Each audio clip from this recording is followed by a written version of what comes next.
Terima kasih Anda masih menyaksikan Kompas Siang, Saudara. Babak baru pemilu 2024, terutama Pilpres, bakal dimulai pasca KPU selesai menghitung rekapitulasi pada 20 Maret. Kubu Ganjar Mahfud dan Anies Mohaimin tengah merancang gugatan Pilpres 2024 ke Mahkamah Konstitusi. Sementara kubu Prabowo Gibran tak cemas menghadapi gugatan di MK, termasuk bila tim Ganjar Mahfud menghadirkan seorang Kapolda di ruang sidang.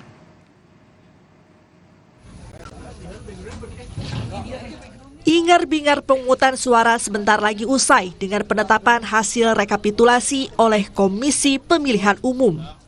Tapi, babak baru pemilu 2024 dimulai setelah hasil rekapitulasi seluruh provinsi diumumkan pada 20 Maret 2024. Hasil itu bakal jadi objek sengketa pemilu di Mahkamah Konstitusi. Yang mengajukan gugatan sengketa adalah kubu pasangan Ganjar Pranowo Mahfud MD dan kubu Anies Baswedan Muhaimin Iskandar.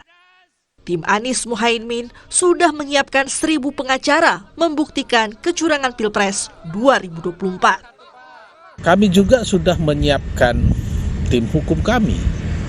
Ya, tim hukum kami nanti akan menjadi motor utamanya adalah ketua tim hukum kami, yaitu Pak Ari Yusuf Mansur, ya. Beliau adalah ketua tim hukum nasional Amin, dibantu oleh wakil ketua, ya. Di dalam tim itu ada Pak Julfan Hamdan Julfan, ya. Beliau bekas ketua MK, dan juga Bapak Refli Harun.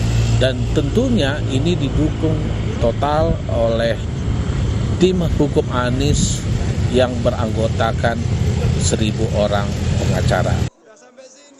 Sementara di kubu Ganjar Mahfud tak cuma materi gugatan yang disiapkan, bahkan seorang Kapolda yang menjadi saksi adanya kecurangan Pilpres secara terstruktur, sistematis dan masif atau TSM. Ya, saya tidak mau menyebutkan namanya lebih dulu, tapi kita sedang mendiskusikan itu secara internal, ya, bagaimana kita akan menampilkan semua saksi-saksi dan hal yang akan kita ajukan. Artinya Kapolda aktif? Tunggu aja sampai sidang di MK nanti. Tim sukses Prabowo Subianto Gibran Rakabuming Raka yang ikut menjadi tergugat nantinya di Mahkamah Konstitusi tak cemas. Bahkan bila ada Kapolda di ruang sidang MK yang bersaksi. Kalau sekiranya ini sidang benar-benar terjadi, kita nggak perlu khawatir. Karena skup ruang lingkup Kapolda kan bisa dibuktikan. Ini kan wilayah Indonesia ini kan terdiri atas 39 provinsi kan. Harus menang itu kan setengah provinsi plus 1. Kapolda itu kan hanya di satu provinsi. Kalau dia mengungkapkan terjadinya penipuan segala macam pengerahan massa di tempat yang dia sendiri menjadi Kapolda, atau bisa menggugurkan 39 provinsi yang lain, Kapolda yang besar, jadi Kapolda Jawa Timur, gimana dia mengungkapkannya itu, dan bisa jadi berbalik juga kesaksiannya. Tak cuma Yusril yang santai menghadapi gugatan di MK, Kapolri Jenderal Listio Sigit Prabowo pun masih menunggu siapa sosok Kapolda yang dihadirkan tim Ganjar Mahfud.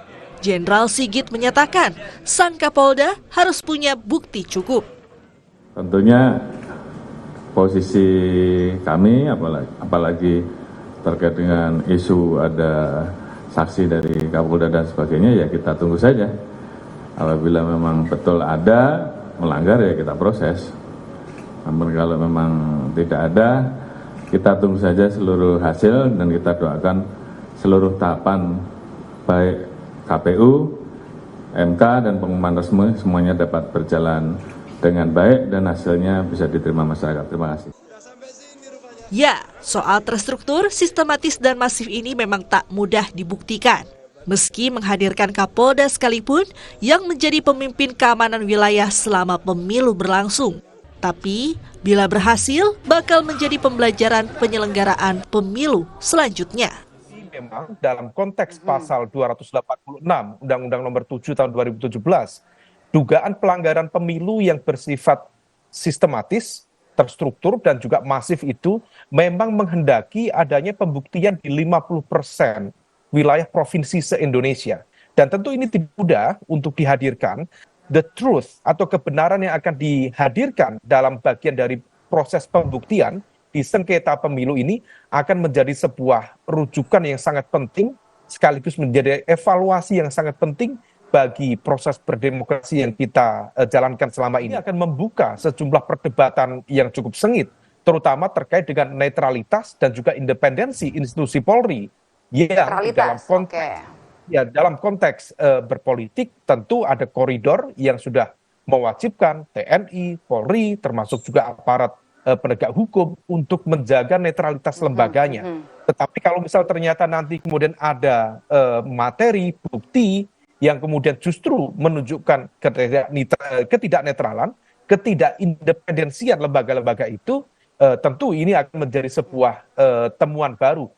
Putusan Mahkamah Konstitusi di 2019, akhirnya kemudian MK mengembalikan terkait dengan putusan TSM itu terkait dengan Pilpres kembali pada konteks Bawaslu. Nah, apakah kemudian dalam konteks sengketa hasil pemilu kali ini akan menggunakan jurisprudensi yang sama seperti di 2019 atau tidak? Sejak Pilpres berlangsung pada 2004, ada 2 kali gugatan yang masuk MK. Tapi, seluruh gugatan belum pernah berhasil dimenangkan MK. Sementara itu di KPU, rekapitulasi hasil pemilu 2024 sampai Jumat petang telah merampungkan 29 provinsi. Prabowo Gibran menang di 27 provinsi dan Anies Muhaimin di 2 provinsi. Tim Liputan, Kompas TV.